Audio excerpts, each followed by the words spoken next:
15 रमज़ान अल मुबारक 3 हिजरी मार्च 625 को खुदा ने अपने रसूल मोहम्मद की बेटी को अपने पहले बच्चे की विलादत से खुश किया।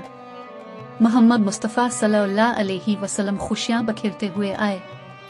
अपने शेर खार को अपनी बाहों में लिया, इसका बोसा लिया, इसके दाएं कान में अजान पड़ी और बाईं तरफ इकामत की और उससे हसन कहा। 1 साल बाद यानी 3 शाबान 4 हिजरी फरवरी 626 को खुदा ने अपने रसूल की बेटी को अपनी दूसरी औलाद अता फरमाए। अब सल्लल्लाहु अलैहि वसल्लम तशरीफ लाए, तमाम मुस्कुराहटें और खुशियां मनाए।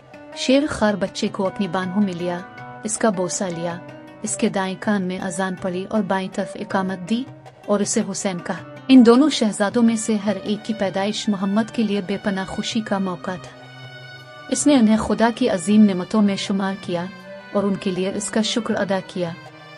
इनमें से हर एक की पैदाइश पर मुसलमान उसे मुबारकबाद देने के लिए अजीम मस्जिद में जमा हुए। इसने मुस्कुराहट और शुक्रिया के साथ उनका इस्तकबाल किया और अपनी खुशी उनके साथ बांटी। कोई दिन ऐसा नहीं गुजरा जब नबी सल्लल्लाहु अलैहि वसल्लम अपनी बेटी के घर उनके बच्चों को देखने के लिए ना गए हों। वो उन्हें मुस्कुराता देखना पसंद करता था, इसलिए इसने उन्हें गुदगुदी की और उछाल दिया। इसने इनको गिले लगाया और उनसे लिपट लिया और उसने उनके हर कदम और हर लफ्ज को हैरत अंगेज समझा। जब ये दोनों शहजादे थोड़े बड़े हुए और आदेर अलिफादेर छोटे होने के काबिल हो गए तो वो अक्सर अपने घर से बाहर मस्जिद में घूमते थे। अगर उनके दादा खुतबा के दरमियान थे तो वो फौरन रुक गए, मिंबर से उतरे, उन्हें अपनी बाहों में लेकर वापस ले गए, उन्हें मिंबर पर अपने पास बिठाया और फिर अपनी तकरीर शुरू की।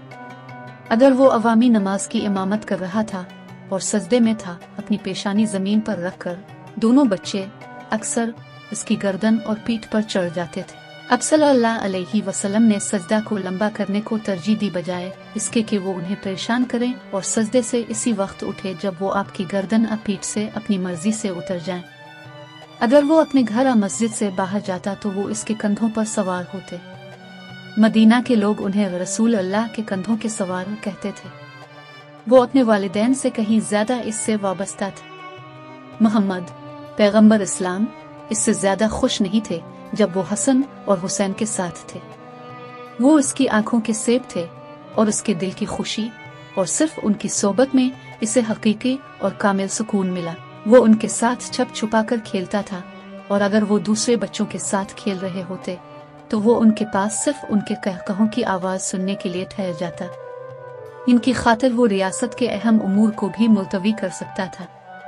जब वो मुस्कराए तो वो रियासत और हुकूमत के तमाम बोझ और परेशानियां भूल गए। वो हर उस पैगाम को पढ़ना पसंद करता था जो उन्होंने उसके लिए उनकी फरिश्ता मुस्कुराहटों में लिखा था। इससे पहले रसूल अल्लाह सल्लल्लाहु अलैहि वसल्लम ने अपनी बेटी फातिमा ज़हरा की परवरिश की थी, जिन्हें अपने जन्नती खातून कहा था। अब उसने अपने 2 बच्चों हसन और हुसैन की परवरिश की जिम्मेदारी संभाली, जिन्हें वो जन्नत के नौजवानों के शहजादे कहता था। इसके लिए इनकी तालीम इंतहाई अहमियत की हामिल थी और वो जाती तौर पर उसकी हर तफसील पर तवज्जो देते थे। इसका मकसद वाज़ेह था, वो चाहता था कि वो इस्लाम की बेहतरीन मसनूआत बने और वो थे। उसने उनके किरदार में अपना किरदार बनाया और उन्हें अपनी उम्मत कम्युनिटी लोगों के लिए एक नमूना बनाया जिसकी इस उम्मत को आखिरी वक्त तक नकल करना पड़े। अली और फातिमा ज़हरा की 2 बेटियां ज़ैनब और उम कुलसूम भी थीं। जब वो बड़े हुए तो उनकी शादी अपने कजिन से कर दी गई, जफर इब्न अबी तालिब के बेटे, इस्लाम के परों वाले शहीद। ज़ैनब की शादी अब्दुल्ला बिन जफर से हुई और उम कुलसूम की शादी मोहम्मद बिन जफर से हुई।